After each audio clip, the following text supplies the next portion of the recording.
Shalom saudara-saudaraku yang dikasihi Tuhan. Mari kita baca dari Injil Matius pasal yang kelima ayat 44 sampai dengan 48 saya bacakan. Tetapi aku berkata kepadamu, kasihilah musuhmu dan berdoalah bagi mereka yang menganiaya kamu.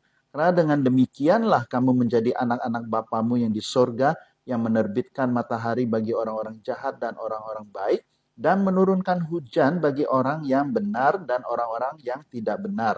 Apabila kamu mengasihi orang yang mengasihi kamu, apakah upamu? Bukankah pemungut cukai juga berbuat demikian? Dan apabila kamu hanya memberi salam kepada saudara-saudaramu saja, apakah lebihnya daripada perbuatan orang lain? Bukankah orang yang tidak mengenal Allah pun berbuat demikian? 48. Karena itu haruslah kamu sempurna sama seperti Bapamu yang di sorga adalah sempurna. Nah, saudara-saudaraku yang dikasihi Tuhan, ayat yang tadi kita baca bicara mengenai mengasihi musuh. Ya, mengasihi musuh, lalu ayat 48 dikatakan kita harus sempurna seperti Bapa di surga. Sempurna. Nah, jadi di sini saya mau katakan demikian. Pada saat Yesus berkata bahwa kita harus mengasihi musuh kita. Pertama-tama kita harus lihat dulu musuh itu siapa. Seringkali kita menganggap musuh itu adalah seseorang atau sekelompok yang melawan kita. Ya memang namanya musuh itu melawan kita. Tetapi dasar dari melawan, menganiaya yang kita alami itu harus kita posisikan dulu diri kita sebagai seorang yang benar. Ya, ada kalanya kita diserang, dianiaya, dimusuhi, memang ulahnya kita. Karena kita memang salah. Ya, memang kita salah sehingga ada orang atau kelompok yang tidak suka dengan kita, lalu kita anggap itu musuh. Nah, sekalipun kita tidak merasa melakukan apa-apa, tetapi ada yang memusuhi kita, itu juga ada, itu juga sama. Misalnya musuh yang ada di dalam pekerjaan, di dalam keluarga, keluarga kecil maupun keluarga besar, atau di pertemanan gitu ya. Nah, musuh ini bisa muncul. Tetapi sebelum kita mengatakan itu musuh kita harus tahu dulu. Jangan-jangan musuh yang kita anggap musuh itu justru mengingatkan kita, yang melawan kita adalah kebenaran. Dan sedangkan kita yang salah, kita yang tidak benar gitu kan. Nah, jadi pertama-tama sebelumnya kita harus mengerti dulu kebenaran itu apa. Nah, oleh sebab itu sebagai anak-anak Tuhan harus mengerti ajaran Kristus mengenai kasih. Ya, mengenai kasih. Karena seringkali kita menyalahkan arti kasih, ya, kita menggunakan istilah kasih, tetapi sebenarnya kita sedang melakukan kejahatan.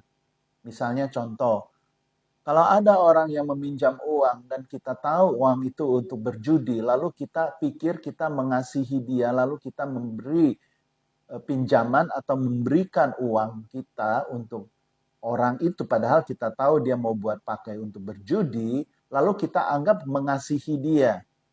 Justru kita bukan mengasihi dia dalam hal ini, menjerumuskan. Karena kita tidak memegang kebenaran di dalamnya. Nah, jadi kata musuh ini jangan serta-merta dipakai hanya karena melawan keinginan kita. Ya, membahayakan posisi kita. Ya, merugikan kehendak kita atau urusan kita diganggu-ganggu sehingga kita anggap dialah musuh kita. Ya, itu dulu. Nah, jadi kita harus posisikan kita sebagai orang yang benar. Ya, orang yang benar.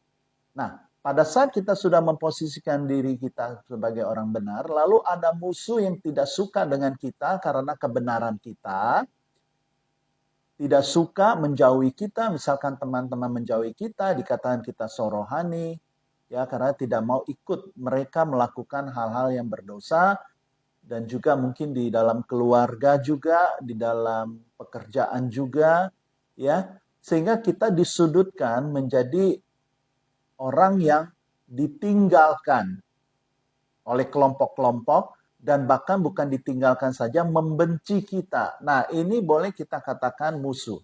Yesus berkata, apabila orang jahat ya bisa mengerti soal kebaikan, nah lalu kita tidak melakukannya.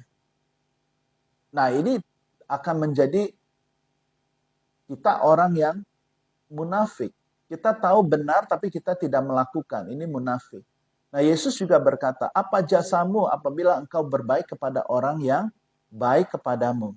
Jadi dalam hal ini kita berbuat baik ini justru untuk orang yang tidak baik buat kita. Kalau orang baik dengan kita lalu kita berbuat baik, maka tidak ada nilai, tidak ada jasanya. Ya. Nah, Yesus mengajari kita mengasihi musuh. Musuh yang tidak benar, musuh yang berdosa. Ya. Karena kalau tidak ada musuh, lalu iman apa yang kita harus pertahankan dan perbuatan apa yang harus kita lakukan? Tidak ada. Oleh sebabnya itu, kita harus menjadi orang yang benar. Nah, tatkala kita menjadi orang yang benar, lalu ada musuh menyerang karena kita dianggap tidak bersama-sama dengan mereka, tidak mau melakukan apa yang mereka ingin kita lakukan, lalu kita menolak dan kita memposisikan diri kita sebagai orang yang benar dan memegang prinsip kebenaran, maka musuh itu adalah musuh yang dianggap di dalam Alkitab. Ya, sekalipun demikian, maka Yesus mengajari kita bahwa tetap kita harus mengasihi, bukan melawan, tetapi mengasihi dan berdoa kepada mereka, memberkati mereka yang musuh yang mau menyerang kita, atau yang melawan kita. Nah, memang tidak nyaman kalau hidup ini ada musuh, bukan? Ya, gangguan-gangguan membuat kita tidak nyaman, ocehan-ocehan, gosip-gosip. Nah, tetapi kita tetap harus mengasihi dengan catatan kita harus benar dulu. Nah, mengapa Tuhan dianggap sempurna, bahkan dipercaya adalah Tuhan yang sempurna? Karena kesempurnaan ada di kasih-Nya. Jadi barang siapa yang bisa menerima orang yang tidak sempurna, orang yang jahat, dia adalah orang yang sempurna. Seperti Tuhan juga. Dia menerima orang berdosa dan menyelamatkan orang berdosa. Sekalipun dia tidak berdosa dan dia sempurna, tetapi mau mengasihi orang yang tidak sempurna atau berdosa, maka dia sempurna. Jadi kalau kita mau sempurna seperti Bapa, maka kita harus mengasihi musuh yang melawan kita. Dan doakan dan berkati mereka. Oke, jangan melawan, tetapi tetap mengasihi. Ini prinsip ajaran Yesus Kristus.